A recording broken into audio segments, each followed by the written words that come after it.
I'm here. After reading the message, I put my phone in my jeans pocket and finished the rest of my cereal.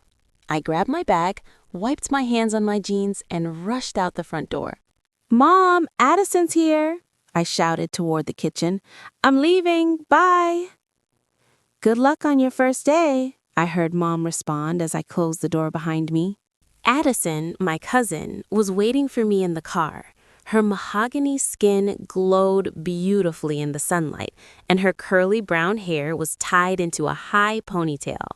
I tucked my shirt in a little more, making sure my stomach was covered. The shirt I wore today was longer than usual, but it didn't hurt to double-check that it covered what it was supposed to. "Hey," Addison greeted me as I got into the passenger seat. "Hi. So, are you excited? It's your first day," she said cheerfully as she started the engine. "You're going to be the talk of the school, Casey. You sound like I'm in a teen show where hot guys are going to jump on me and cheerleaders are going to scratch me," I chuckled, her good morning vibes rubbing off on me. "Hey, my girls are not going to scratch you. They're going to hit you," Addison smirked. "Oh, if that's the case, remind me to cut my nails and take boxing lessons," I replied jokingly. Our exchange helped calm my frayed nerves. Today was going to be my first day at Jenkins High School. I had spent the last 18 years of my life in suburban Remington, so moving here and starting my senior year in a completely new town was, to say the least, significant. Moving wasn't really in our plans, but when Mom's company decided to open a new branch here and offered her the job of project manager, refusing wasn't an option. Bradford was Mom's hometown. She had grown up and spent 21 years of her life there. In addition, the move came with a significant increase in her salary. My father didn't care either. To be honest, he wouldn't have minded if we moved him to another corner of the world. He was a freelance software and web designer, so moving wasn't a big deal for him. But it was for me. I didn't want to leave behind the comfort of a familiar place and familiar people, even if those people were pretty tough. It was supposed to happen a year later when I went to college, not now. We had arrived here right at the end of my school year, so I'd had almost 2 months to prepare and familiarize myself with the city before starting at Jenkins High School. Addison, my mother's brother's daughter, had been an excellent tour guide and a very good friend and cousin. Thanks to her, my aversion to the whole ordeal of uprooting our lives had gone down a notch. We immediately agreed on our love for cartoons and Taylor Swift. She was a really fun and easygoing person. She had introduced me to a few of her friends, which made me, as a loner, feel welcome. She even promised to drive me to school since her house was only a few blocks from mine. My theory was that she felt obligated to do it because I was her cousin, but I couldn't refuse either. Being driven by my cousin seemed more appealing than sitting in the cramped seats of a bus and being the object of condescending looks and taunts from other teenagers every morning. I'd had quite a few of those back in Remington. "We are here." Addison honked her horn, dispersing the crowd in the parking lot and making her way to a spot. I looked at the large building before us, and a heavy feeling weighed on my shoulders. My nerves reacted with all their might. "Welcome to your new hell, miss," my cousin teased. She hopped, and I followed like a lost puppy, a very big puppy.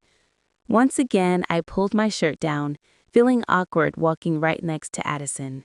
My cousin was not only on the cheerleading team, but also on the track and field team as one of their best sprinters, according to our friends. It was no wonder she had a body that every woman wanted. She was slim, but with beautiful curves and muscles, standing just a few inches short of 6 feet tall. Dressed in tight jeans and a crop top that showed only a glimpse of her sculpted stomach, she looked like she had stepped straight out of a fashion magazine. I, on the other hand, barely reached her shoulder.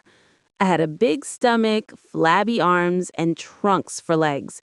My only assets worth considering okay were probably my breasts and my hips, but even they were troublesome when it came to buying clothes. Today, I was dressed in a flowy top to hide my fat and black leggings.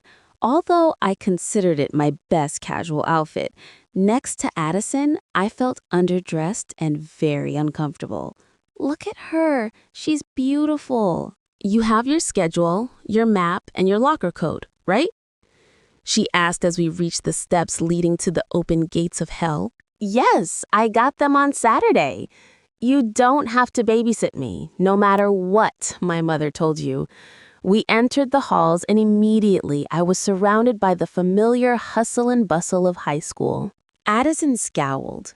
Casey, I'm not with you because your mom or dad asked me to. I really enjoyed spending my vacation with you. I truly consider you more of a friend than a cousin. I felt guilty for my remark. I'm sorry. I don't want to bother you. You're already taking me to school. I don't want to be a burden. What are friends for, if not to be a burden? Addison joked, making me smile. She is perfect. Now that you put it like that, I see what you mean, I replied, unable to follow her witty remarks. Speaking of burdens, let me introduce you to a few. She started walking towards a group of girls, all skinny, pretty, and tall. One look and anyone could tell I didn't belong.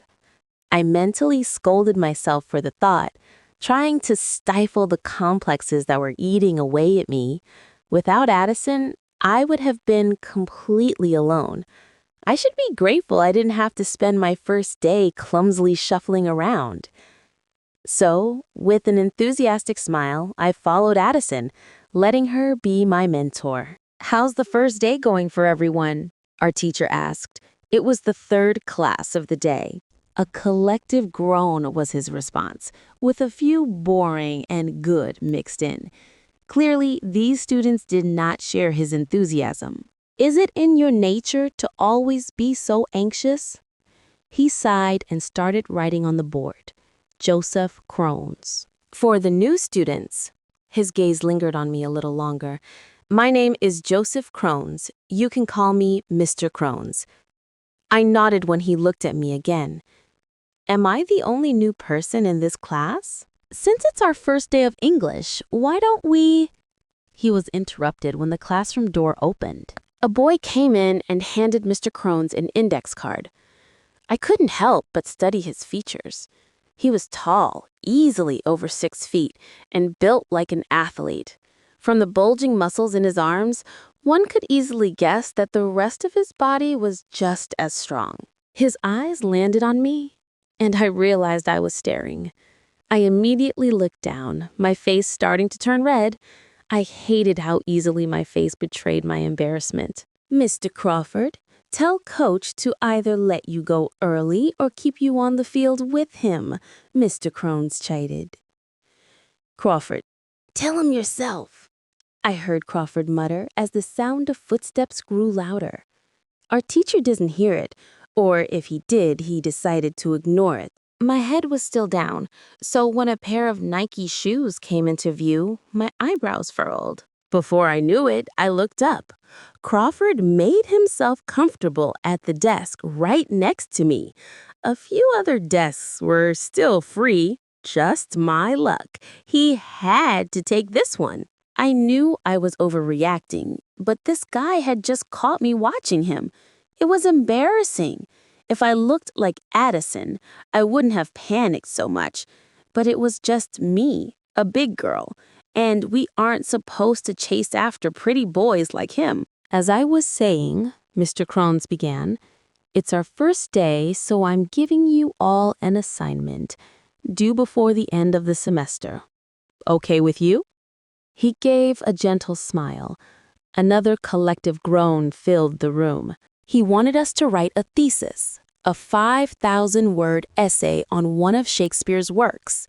We had to do an in-depth analysis and present how it was affected by the politics and culture of the Elizabethan period. Honestly, I was excited. I liked literature. Hey! A hand slammed down on my desk, almost making me jump. Mr. Crawford had placed his hand on my table. My eyes darted to Professor Crohn's, who was busy writing on the board, then back to the boy next to me. Strands of his dark brown hair fell across his forehead, and somehow it made him dangerously handsome. I could see a look both calculating and mocking in his dark eyes. His pink lips moved as he tried to hide a smile. Even though this boy seemed like the embodiment of Adonis, the look he gave me meant trouble. Yes? I hated the timid tone in my voice. My face was already burning. Stop being so weak. I saw his eyes scanning my body from head to toe. I didn't know if my mind was playing tricks on me, but his look reminded me of every judgment I'd faced growing up. I could already feel him labeling me fat and lazy. So, he said, snapping me out of my stupor. Eh? His lips quirked up in a smug smile. I blushed even deeper. I asked you if you could lend me a pen. I forgot mine. Oh. I went to reach for a pen in my backpack, but my gaze caught his jeans pocket. 2 pens were sticking out. What was he up to? No. My voice came out harsher than I intended. I was trying not to appear weak, but I ended up sounding like a snob.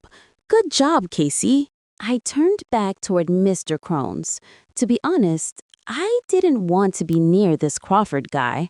I didn't want to give him a reason to hang out with me. His face, his body, his attitude, even the way he sat in his chair like a king, reminded me of the kids who thought they owned the world and ridiculed people like me.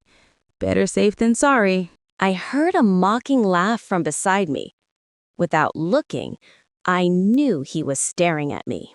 With all that fat moving around in your body, you're right to play it safe. His words crushed what little confidence I had managed to build. I really wanted to retort, but as always, my tongue froze. Instead, I just glanced over. He was already writing in his notebook with a pen that no one had given him. I turned away, my fist clenched. Asshole! It was better to stay away from him. Because in the end, no matter how much I wanted to, I couldn't fight back against people like him.